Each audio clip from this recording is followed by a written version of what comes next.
I was told this story by my uncle a long time ago. In the mid-90s, he lived in the central part of Russia and earned extra money by transporting woods. It was a tough time. He had to work a lot to support his family, and often he stayed until late night. One day he was coming back home by the forest road. He worked very hard that day and hardly kept his eyes open. Suddenly, something dashed on the dark road.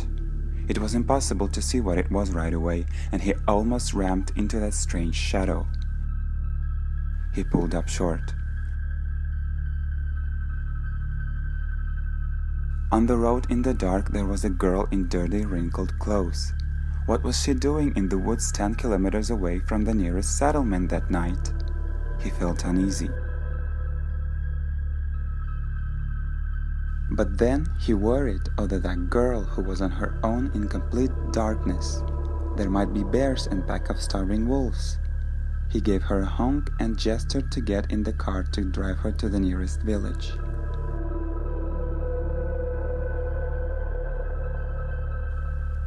She turned out to be a beautiful, swarthy girl who did not say a thing and kept her eyes closed. Uncle tried to figure out what had happened and got nothing but silence. Then, to brighten the trip, he reached out for his favorite cassette to put the music on. But as bad luck would have it, he drove into a hummock and dropped the cassette that landed near her legs. He bent over to pick it up. While doing it, he felt vile smell of filthy hair or animal and did not realize at once what it was. The smell scared him a bit, but when his eyes got used to the darkness inside the car, he discerned something terrible, something that made him cringe. The girl had hooves instead of legs, muddy and dreadful cow hooves. That minute felt like eternity. He could not say a word, and the mysterious passenger sitting beside him obviously began suspecting something. Then he braced himself and asked the girl to look out for the right front wheel. As soon as she opened the door, he pushed her out and closed the door from the inside. A terrifying cry arose. She was forcing the door, knocking, and Uncle hit the gas. He drove as fast as he could, while that dreadful creature chased him, rending the air and flapping long, shaft-like lean hands. The creature chased him until the edge of the woods, but when it heard barking from the nearest village, it remained there in the dark and let him go. The next day, Uncle and his family left that place and never came back. He told this story to many, but no one believed him except me. Nobody knows who it was or what kind of creature haunted the woods, but those who did never came back.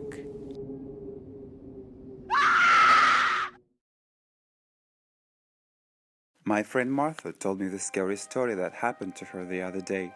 It was a new school year and she rented a cheap apartment in a crispy old building. She attended lectures at the university at the afternoons and worked at a cafe in the evenings. Martha came home late at night, tired and literally fell off her feet. Perhaps because she was very tired, she didn't notice anything strange about the apartment. But one day, without any reason, the cafe was closed. Martha decided to devote her free time to rest after university. In her first days, she began to notice strange things. She always felt like someone was watching and following her. She felt someone's looking at her. And one day, she saw something that scared her very much. She cooked dinner and sliced up vegetables. The kitchen had a good view on the hallway and the bedroom. With her sight vision, she noticed that there was movement and that there was someone in the room. A big gray and bald head looked at her around the corner. But Martha was too afraid to turn her head and to have a good look at it. And the night she went to bed, someone started slamming the kitchen door. He was standing in the dark, barely visible, but she knew someone was standing there. She turned on the lights and didn't turn them off all night. The noise stopped. It was only then that she managed to fall asleep. She decided to move out of the apartment. In the morning, the fear had passed, and she began to think that she had dreamt of all this. She went to university. In the subway, she was digging through the phone as usual, and what she saw paralyzed her with fear. She saw a series of pictures in her phone. There were a lot of them, and the worst was at the end. She saw the one who did it. After that, the phone got very hot and turned off, and never turned on again. I took this phone to the service to try to restore it, but they only shrugged their shoulders and said that the whole phone was literally burnt from the inside and could not be restored.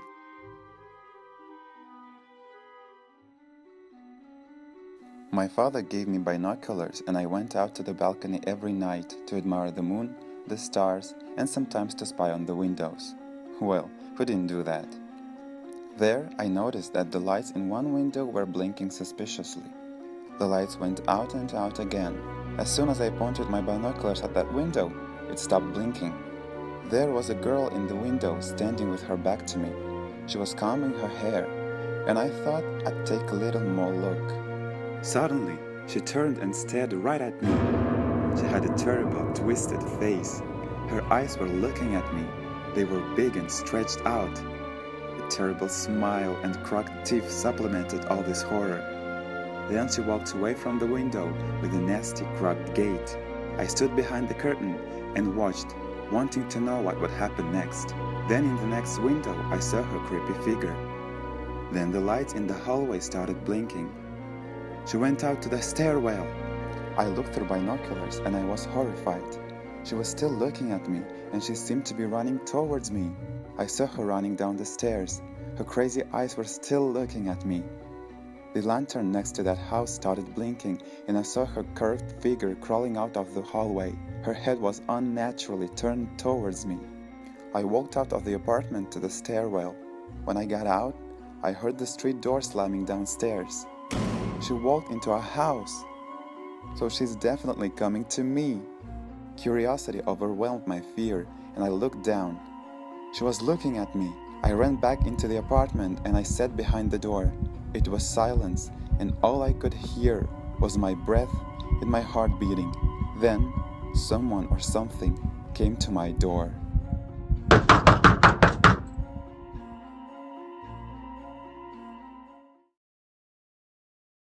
Late at night, I was coming back from my friends. I wanted silence and I took a walk. There was almost no one on the street. As I was passing by, I noticed a park on the other side of the road and a boy who was playing with the ball right on the roadway. I was a little confused. It was almost midnight and the child, who looked like he was 7 or 8 years old, was playing with the ball almost on the road on his own. I looked at him from afar, and suddenly he noticed me. I went up to him and asked where his parents were. He did not answer anything, just looked at me. I decided to call the police so they could deal with it further on. I tried to call the emergency service, but I just couldn't get through. Then, the boy pulled out a piece of paper with a number and name on it. Author. I realized the number was his mother's, and Author was his name. I called, and someone picked up the phone at the other end. I was about to say something when I heard a female voice crying on the phone. She asked me not to call and stop pranking her so cruelly, and that she would report it to the police. I got scared and hung up on her, and the boy was gone. I called him, but he must have played a cruel trick on me and ran away. Then I went home in confusion. At home, already sitting at the computer, I decided to Google the boy's name and the name of the street. What I saw scared me terribly. Little Arthur had been hit by a car a month ago, and his mother was being terrorized by some evil jokers at night, and she claimed that her son was still playing by the side of the road.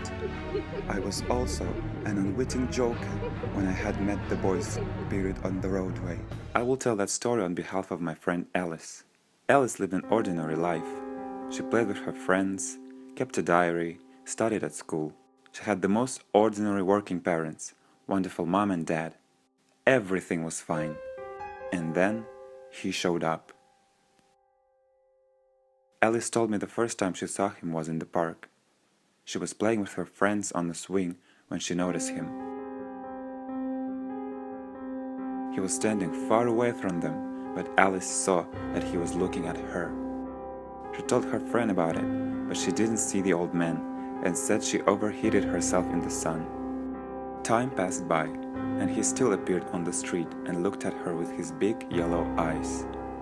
He was standing closer and closer every day, and that made Alice even more afraid. Then he followed her everywhere. None of her friends had seen him. Parents didn't see anything either and said she overwatched movies or got tired.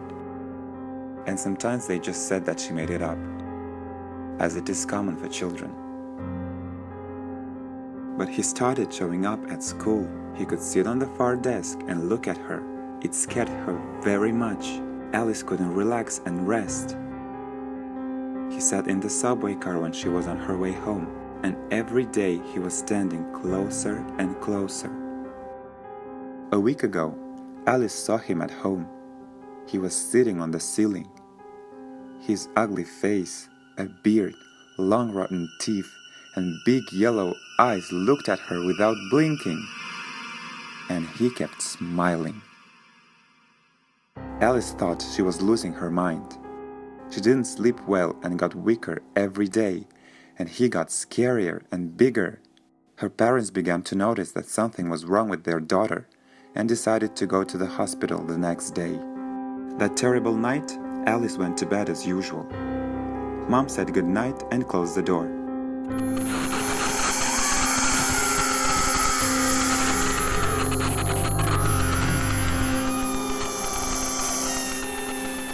Then Alice fainted.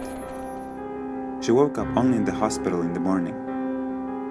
She vaguely remembered what had happened. Mom was in tears and Dad hugged her tightly. Alice realized that something very bad had happened. She was diagnosed with cancer. Every day it came closer to her like that creepy old man and got stronger. Without delay, they started treatment, and a month later the doctor made us happy. The tests were good, and after the treatment she was in remission, and the cancer began to retreat. She was very lucky to have been found at a stage where the cancer could be completely defeated, and the old man appeared fewer and farther between. Within a year, he disappeared completely. Now I'm going to tell you a story that still holds me at bay. It was July, and even at night it was very stuffy. It was the heat and the sultriness that everyone I told this story to blamed on what was happening to me then. Everyone said it was a dream, a nightmare. Many people have nightmares, but I have a different opinion about it. I came home from a computer club pretty late. I didn't have my own computer at the time. It was past midnight. My parents were asleep. Then I went straight to bed, but I couldn't sleep for long. Unwittingly, I fell asleep. After a while, I began to see the ceiling of my room. I knew I was sleeping because I couldn't move. I don't like these dreams when you can't do anything in it. Not to run away, not to jump, not to say a word. It was a semi-reality kind of a dream. I mean, I was like conscious and in a dream at the same time. Then, something creepy started to happen. I heard mumbling. Someone was standing next to me and talking. I couldn't tell which language. I tried to wake up, move my hand, but I couldn't. I had a cold sweat. I was lying there listening to someone next to me talking and whispering in a strange language. With shudder, I was lying there and wondering what would happen next. Then the voices stopped. I felt heavy looks on me. Next, I saw long figures growing slowly over me. They crowded above me and stared at me with their round eyes. Then they started whispering again. It became difficult for me to breathe. I began to suffocate. Something was pressing on my chest, as if a cat or a dog was lying on it. My hands couldn't move, as if they were held or I was paralyzed. I tried to shout, but there was no sound. I was lying there looking at the ceiling and couldn't move. Suddenly, I saw a bright flash of light. It was as if my body had been released from the paralysis. I heard my own scream and later saw my scared mother in front of me. She looked at me with frightened eyes, then hugged me tightly. In the morning, she said that the heat had caused me to have such a terrible dream. I felt stuffy and my body reacted to it with such a terrible nightmare. I threw the blanket off at night and opened the window myself. I just don't remember it, and Dad laughed at me for being so fearful. But if it was all a nightmare and I threw the blanket off myself, then what were those marks on my hands that had disappeared 10 minutes later? I didn't have time to show them to my parents. Who was it? I don't know. Maybe it was evil guests from space? Terrible creatures who are experimenting on us. Perhaps for them we're just lab rats. My body told me this story. It's up to you to believe it or not.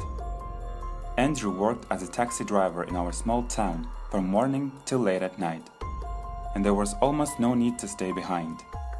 One day, he was coming home late from his shift. It was already midnight, and suddenly, he saw a skinny tall man standing by the road in a long cape. So he decided that if the man was coming his way, he would give him a ride. Andrew asked if there was anything he could do for him.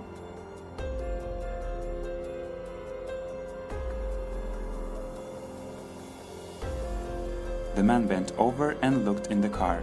He was wearing a big old hat, the shadow of which almost completely covered his face. My friend noticed only his grin and a number of small teeth. So, without waiting for an answer, Andrew decided to go, pressed clutch and put into gear. But the strange man put his hand on the car and opened the back door. After a moment, he was already sitting in the back seat. Andrew did not understand how he got inside, because the door was locked. With a trembling voice, he asked where he was going.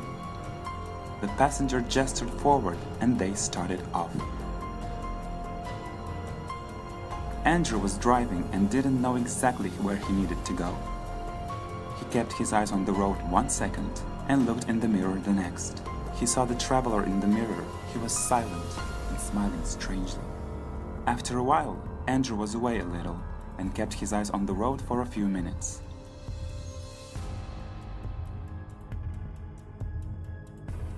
Then he looked in the mirror and there was no one behind.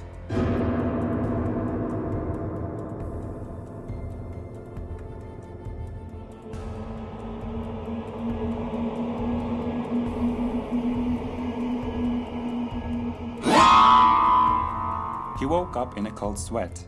It turned out that Andrew fell asleep after the last order and a cup of hot tea right near the bus stop. His head hurt and he was very tired. He had to go home because it was the middle of the night. He started the car and took off. After a while, Andrew noticed a strange figure of a man afar again. It was also standing near the road, wearing a long cape and a big old hat. It was him, the strange creepy man from his dream. Andrew hit the gas and decided not to slow down in any case. He did not dare to prove his dream. I came to town for work and rented the cheapest apartment at the city limits. I came home in the evening and went straight to bed. I was so tired, I didn't want to do anything else.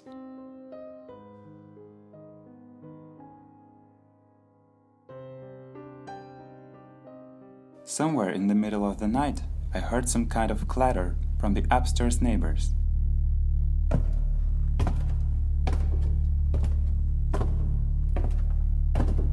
I covered my head with a pillow and fell asleep. The next night, it all happened again. And in the morning, I decided to go upstairs and tell the neighbors not to make any noise at night. I went upstairs and knocked on the door.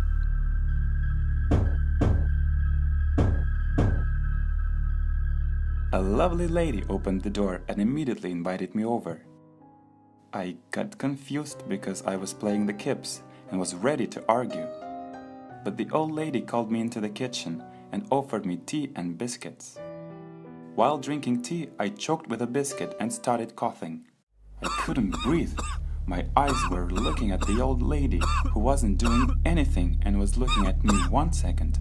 And at the biscuit I choked with next. Then I hit my chest hard and coughed up. I took a deep breath, apologized, and said I had to go. I went out into the stairwell, and only then I realized that I hadn't even told her about the noise at night. At 3 a.m., everything happened again. I went upstairs and knocked on the door to tell her to stop this madness.